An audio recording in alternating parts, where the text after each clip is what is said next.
The Ludlow Massacre was an attack by the Colorado National Guard and Colorado Fuel and Iron Company camp guards on a tent colony of 1,200 striking coal miners and their families at Ludlow, Colorado. On April 20, 1914, about 24 people, including miners' wives and children, were killed. The chief owner of the mine, John D. Rockefeller, Jr., was widely criticized for the incident.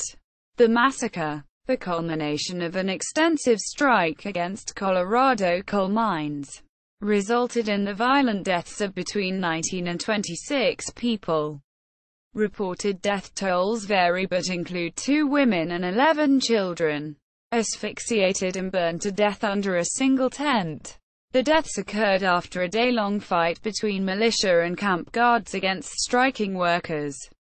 Ludlow was the deadliest single incident in the Southern Colorado coal strike, which lasted from September 1913 through December 1914. The strike was organized by the United Mine Workers of America against coal mining companies in Colorado. The 3 largest companies involved were the Rockefeller family-owned Colorado Fuel and Iron Company, the Rocky Mountain Fuel Company, and the Victor American Fuel Company.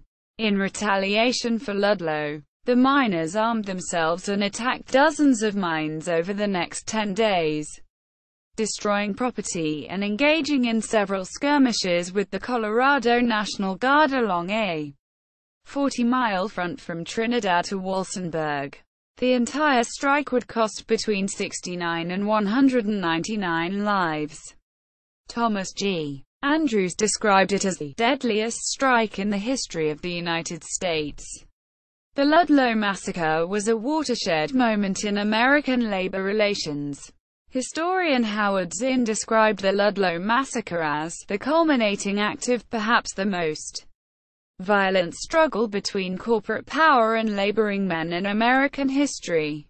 Congress responded to public outcry by directing the House Committee on Mines and Mining to investigate the incident. Its report, published in 1915, was influential in promoting child labor laws and an 8-hour workday. The Ludlow site, 18 miles northwest of Trinidad, Colorado, is now a ghost town. The massacre site is owned by the United Mine Workers of America, which erected a granite monument in memory of the miners and their families who died that day.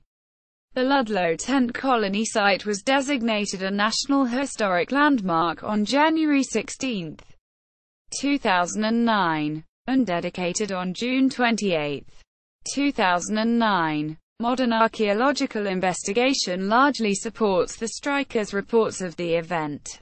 Background: areas of the Rocky Mountains have veins of coal close to the surface of the land, providing significant and relatively accessible reserves. In 1867, these coal deposits caught the attention of William Jackson Palmer, then leading a survey team planning the route of the Kansas Pacific Railway. The rapid expansion of rail transport in the United States made coal a highly valued commodity, and it was rapidly commercialized. At its peak in 1910, the coal mining industry of Colorado employed 15,864 people, accounting for 10% of those employed in the state. Colorado's coal industry was dominated by a handful of operators. The largest, Colorado Fuel and Iron, was the largest coal operator in the West, as well as one of the nation's most powerful corporations, at one point employing 7,050 individuals and controlling 71,837 acres, 290.71 square kilometers, of coal land. The Colorado Fuel and Iron Company was purchased by John D. Rockefeller in 1902, and 9 years later he turned his controlling interest in the company to his son, John D. Rockefeller, Jr., who managed the company from his offices at 26 Broadway in New York. Mining was dangerous and difficult work. Colliers in Colorado were at constant risk for explosion, suffocation, and collapsing mine walls. In 1912, the death rate in Colorado's mines was 7.055 per 1,000 employees, compared to a national rate of 3.15. In 1914, the United States House Committee on Mines and Mining reported that Colorado has good mining laws, and such that ought to afford protection to the miners as to safety in the mine if they were enforced. Yet in this state the percentage of fatalities is larger than any other, showing there is undoubtedly something wrong in reference to the management of its coal mines. Miners were generally paid according to tonnage of coal produced, while so-called dead work, such as shoring up unstable roofs, was often unpaid. According to historian Thomas G. Andrews, the tonnage system drove many poor and ambitious colliers to gamble with their lives by neglecting precautions and taking on risk, with consequences that were often fatal. Between 1884 and 1912, mining accidents claimed the lives of more than 1,700 Coloradans. In 1913 alone, 104 men would die in Colorado's mines, and 6 in the mine workings on the surface, in accidents that widowed 51 and left 108 children fatherless. Quote, colliers had little opportunity to air their grievances. Many colliers resided in company towns, in which all land, real estate, and amenities were owned by the mine operator, and which were expressly designed to inculcate loyalty and squelch dissent. Welfare capitalists believed that anger and unrest among the workers could be placated by raising colliers' standard of living, while subsuming it under company management. Company towns indeed brought tangible improvements to the lives of many colliers and their families, including larger houses, better medical care, and broader access to education. However, ownership of the towns provided companies considerable control over all aspects of workers' lives, and this power was not always used to augment public welfare. Historian Philip S. Fonner has described company towns as feudal domain, with the company acting as lord and master. The law consisted of the company rules. Curfews were imposed. Company guards, brutal thugs armed with machine guns and rifles loaded with soft-point bullets, would not admit any suspicious stranger into the camp and would not permit any miner to leave. Furthermore, miners who raised the ire of the company were liable to find themselves and their families summarily evicted from their homes. Frustrated by working conditions which they felt were unsafe and unjust, colliers increasingly turned to unionism. Nationwide, organized mines boasted 40% fewer fatalities than non-union mines. Colorado miners had repeatedly attempted to unionize since the state's first strike in 1883. The Western Federation of Miners organized primarily hard rock miners in the gold and silver camps during the 1890s. Beginning in 1900, the United Mine Workers of America began organizing coal miners in the western states, including southern Colorado. The union decided to focus on the Colorado Fuel and Iron Company because of its harsh management tactics under the conservative and distant Rockefellers and other investors. To break or prevent strikes, the coal companies hired strike breakers, mainly from Mexico and southern and eastern Europe.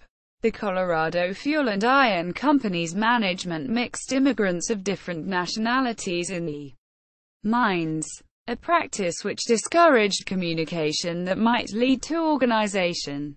Strike. Despite attempts to suppress union activity, secret organizing by the United Mine Workers of America continued in the years leading up to 1913. Eventually, the union presented a list of 7 demands on behalf of the miners. recognition of the Union as bargaining agent, compensation for digging coal at a ton rate based on £2,000. Previous ton rates were of long tons of £2,200. Enforcement of the 8-hour workday law. Payment for dead work, laying track, timbering, handling impurities, etc. Weight checkmen elected by the workers to keep company weightmen honest. The right to use any store and choose their boarding houses and doctors. Strict enforcement of Colorado's laws, such as mine safety rules, abolition of scrip, and an end to the company guard system. The major coal companies rejected the demands, and in September 1913, the United Mine Workers of America called a strike. Those who went on strike were promptly evicted from their company homes, and they moved to tent villages prepared by the Union. The tents were built on wood platforms and furnished with cast iron stoves on land leased by the Union in preparation for a strike. When leasing the sites, the Union had strategically selected tent locations near the mouths of canyons that led to the coal camps, for the purpose of blocking the strikebreakers' traffic. Confrontations between striking miners and working miners, referred to as scabs by the Union, sometimes resulted in deaths. The company hired the Baldwin-Felts Detective Agency to protect the new workers and harass the strikers. Baldwin-Felts had a reputation for aggressive strike-breaking. Agents shone searchlights on the tent villages at night and fired bullets into the tents at random, occasionally killing and maiming people. They used an improvised armored car, mounted with a machine gun the Union called the Death Special, to patrol the camp's perimeters. The steel-covered car was built in the Colorado Fuel and Iron Company plant in Pueblo, Colorado, from the chassis of a large touring sedan. Frequent sniper attacks on the tent colonies drove the miners to dig pits beneath the tents where they and their families could be better protected. As strike-related violence mounted, Colorado Governor Elias M. Ammons called in the Colorado National Guard on October 28. At first, the Guard's appearance calmed the situation, but the sympathies of Guard leaders lay with company management. Guard Adjutant General John Chase, who had served during the violent Cripple Creek strike 10 years earlier, imposed a harsh regime. On March 10, 1914, the body of a replacement worker was found on the railroad tracks near Forbes, Colorado. The National Guard said that the man had been murdered by the strikers. In retaliation, Chase ordered the Forbes tent colony destroyed. The attack was launched while the inhabitants were attending a funeral of infants who had died a few days earlier. The attack was witnessed by photographer Lou Dold, whose images of the destruction appear often in accounts of the strike. The strikers persevered until the spring of 1914. By then, according to historian Anthony DeStefanis, the National Guard had largely broken the strike by helping the mine operators bring in non-union workers. The state had also run out money to maintain the Guard, and Governor Ammons decided to recall them. The governor and the mining companies, fearing a breakdown in order, left one company of National Guardsmen in southern Colorado and formed a new company called Troop A, which consisted largely of Colorado Fuel and Iron Company mine camp guards and mine guards hired by Baldwin-Felts in National Guard uniforms. Massacre. On the morning of April 20, the day after the Orthodox Easter was celebrated in the tent colony, 3 guardsmen appeared at the camp ordering the release of a man they claimed was being held against his will. This request prompted the camp leader, Louis Tickers, to meet with the local militia commander at the train station in Ludlow Village, a half-mile (0.8 kilometers) from the colony. While this meeting was progressing, 2 companies of militia installed a machine gun on a ridge near the camp and took a position along a rail route about half a mile south of Ludlow. Anticipating trouble, Tickers ran back to the camp. The miners set out to flank the militia positions and a gunfight soon broke out. The fighting raged for the entire day. The militia was reinforced by non-uniformed mine guards later in the afternoon. At dusk, a passing freight train stopped on the tracks in front of the guards' machine gun placements, allowing many of the miners and their families to escape to an outcrop of hills to the east called the Black Hills. By 7:00 p.m., the camp was in flames, and the militia descended on it and began to search and loot the camp. Louis Tickers had remained in the camp the entire day and was still there when the fire started. Tickers and 2 other men were captured by the militia. Tickers and Lt. Karl Linderfelt, commander of one of 2 guard companies, had confronted each other several times in the previous months, while 2 militiamen held Tickers. Linderfelt broke a rifle butt over his head. Tickers and the other 2 captured miners were later found shot dead. Tickers had been shot in the back.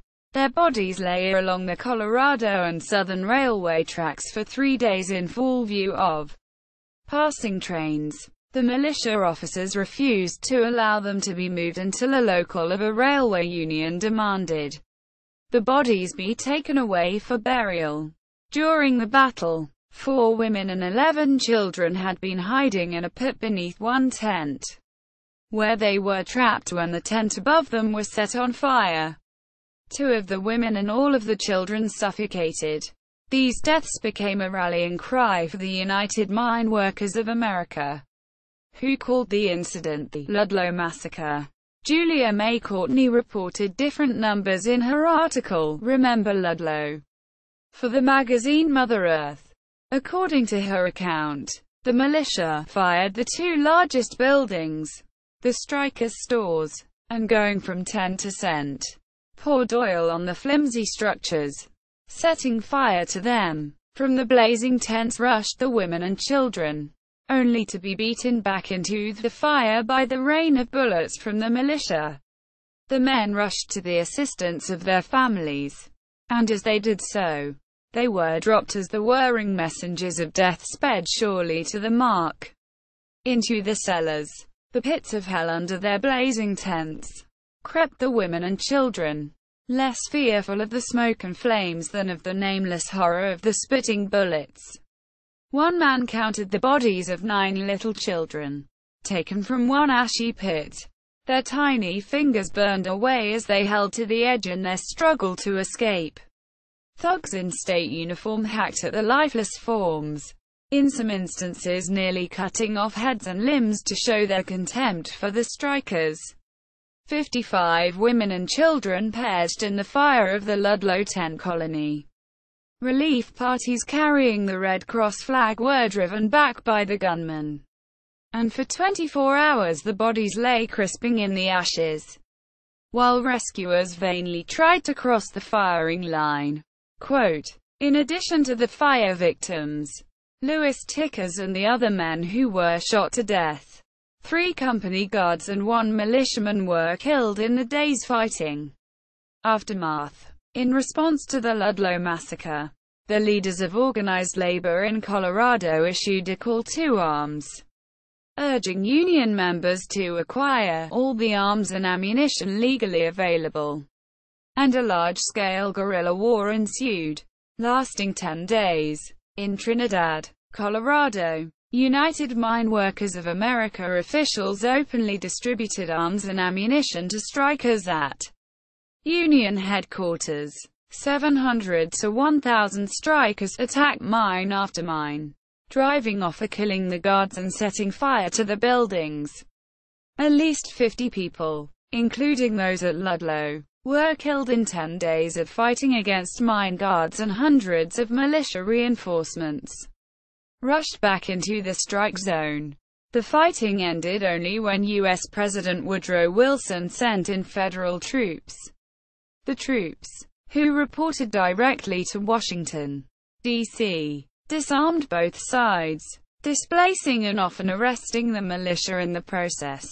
The conflict, called the Colorado Coalfield War, produced a death toll of approximately 75 people.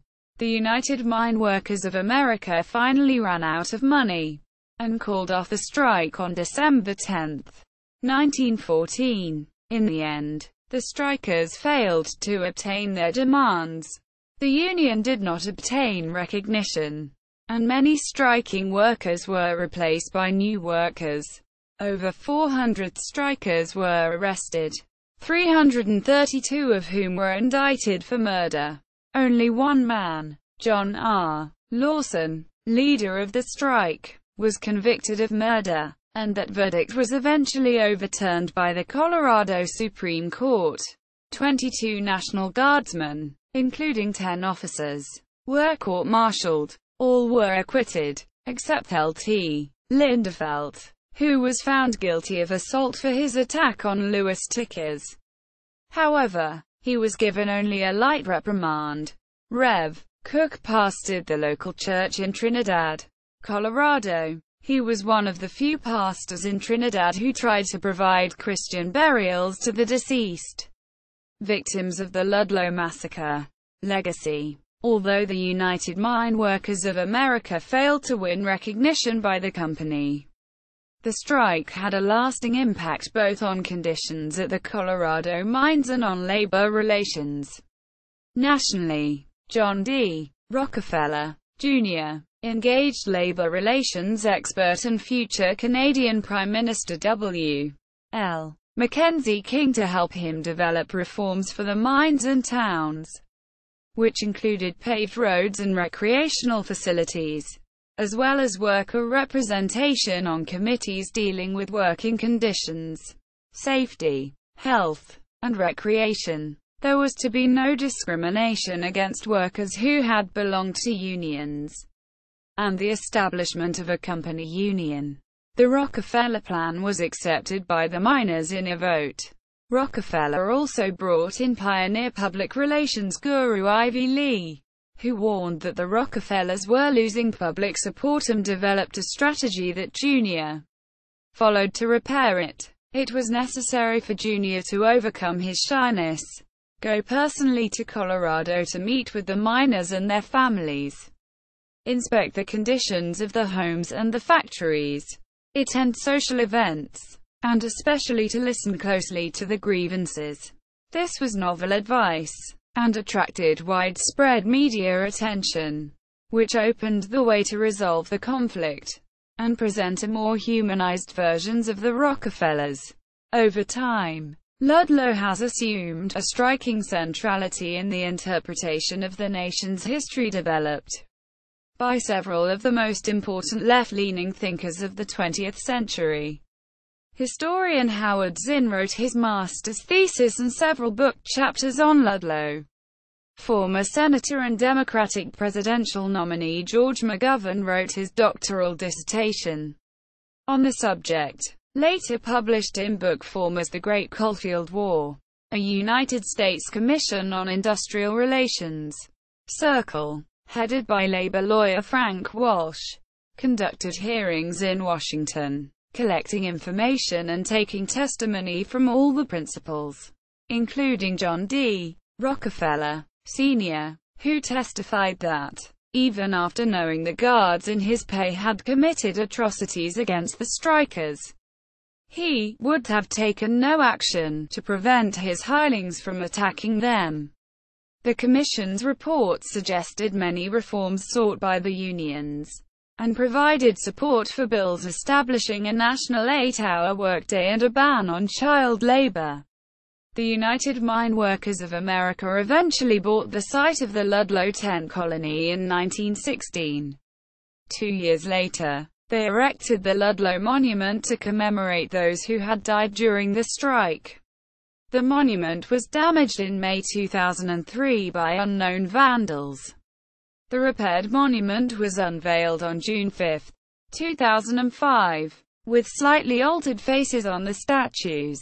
On January 16, 2009. The Ludlow Tent Colony site was declared a U.S. National Historic Landmark. The citation describes the Ludlow Massacre as a pivotal event in American history, and notes that its site is the first of its kind to be investigated by archaeologists. Several popular songs have been written and recorded about the events at Ludlow. Among them is Ludlow Massacre by American folk singer Woody Guthrie, Ludlow by Texas country singer Jason Boland, Ludlow by New Albany, Indiana band Houndmouth, and The Monument, Lest We Forget by Irish musician Andy Irvine. The novel King Cole by Upton Sinclair is loosely based on the origin and aftermath of the Ludlow Massacre. American writer and Colorado poet laureate David Mason wrote what he calls a verse novel, Ludlow, that was inspired by this labor dispute. Composer Laurie Laitman is composing an opera, Ludlow, in conjunction with Mason. The University of Colorado's new opera works presented Act One of the opera in June 2012, directed by Beth Greenberg. Thomas Pynchon's 2006 novel, Against the Day, contains a chapter on the massacre. The last survivor of the Ludlow Massacre, Mary Bennick McCleary, died of a stroke at the age of 94 on June 28, 2007. She was 18 months old when the massacre occurred. McCleary's parents and her two brothers narrowly escaped death when the conductor of the train that brought the militia to the tent colony stopped the train to shield the family and others trying to flee. But Mary had been left behind. A 16-year-old boy heard her screams, gathered her up into his coat and then ran into the woods. Mary and the boy were found several days later, still hiding. McCleary's daughter said family members didn't speak of the massacre. On April 19, 2013, Colorado Governor John Hickenlooper signed an executive order to create the Ludlow Centennial Commemoration Commission. The group worked to develop programming in the state such as lectures and exhibits to commemorate the Ludlow worker struggle and raise awareness of the massacre. It worked with Colorado museums, historical societies, churches and art galleries and supplied programming in 2014. Historical investigation. Archaeology. In 1996, the 1913 1914 Colorado Coalfield War Project began under the leadership of Randall H. McGuire of Binghamton University, Dean Sater of University of Denver and Philip Duke of Fort Lewis College, who later formed the Ludlow Collective. Gallery. See also: Anti-Union violence, Columbine Mine Massacre of 1927, Colorado Labor Wars, Labor Movement, Labor History of the United States, Labor Unions in the United States, Ludlow Massacre, Song, Ludlow Tent Colony Site, Ludlow Monument, List of massacres in the United States, Mary Thomas O'Neill, Murder of workers in labor disputes in the United States. List of incidents of civil unrest in the United States. Notes. The Steel Works Center of the West and the Colorado Fuel and Iron Company Archives. Ludlow Massacre from the Library of Congress at Flickr Commons. The World Socialist website, a 4-part series on the history of the massacre and its place in the history of the American working class. The Colorado Coalfield War Project, an account of the strike and the assault by the Colorado State National Guard. Published by University of Denver's Anthropology Department. Phelps Dodge Mine Explosion, 1913. During the time of the Colorado Coalfield Strike, which included Ludlow, this mine in New Mexico exploded, killing 263 men. The second deadliest mine disaster in the U.S. history. It was owned by Rockefeller in-law M. Hartley Dodge, owner of Remington Arms. 1. Ludlow Massacre. Historical background. Background material prepared by the Colorado Bar for the 2003 Colorado Mock Trial Program. The Ludlow Massacre on Libcom.org. History. The lyrics to Woody Guthrie's Ludlow Massacre are here, too. And the lyrics to Guthrie's closely related song about copper miners in Calumet, Michigan, 1913 massacre, are here. 3. The virtual oral history archive audio of an interview with Ludlow survivor Mary Thomas O'Neill in 1974. Historian Howard Zinn on the Ludlow Massacre. Caleb Crane. There Was Blood. The Ludlow Massacre Revisited. The New Yorker, January 19, 2009. Caleb Crane. Notebook. The Ludlow Massacre Revisited. An annotated bibliography to the preceding article. Interview with David Hawkins, nephew of Ludlow Massacre miners lawyer Horace Hawkins. 100th anniversary of the Ludlow Massacre. Historian Jonathan Rees and author Jeff Biggers. The Real News. 2014.04.20. The Ludlow Massacre Still Matters. The New Yorker. April 18, 2014.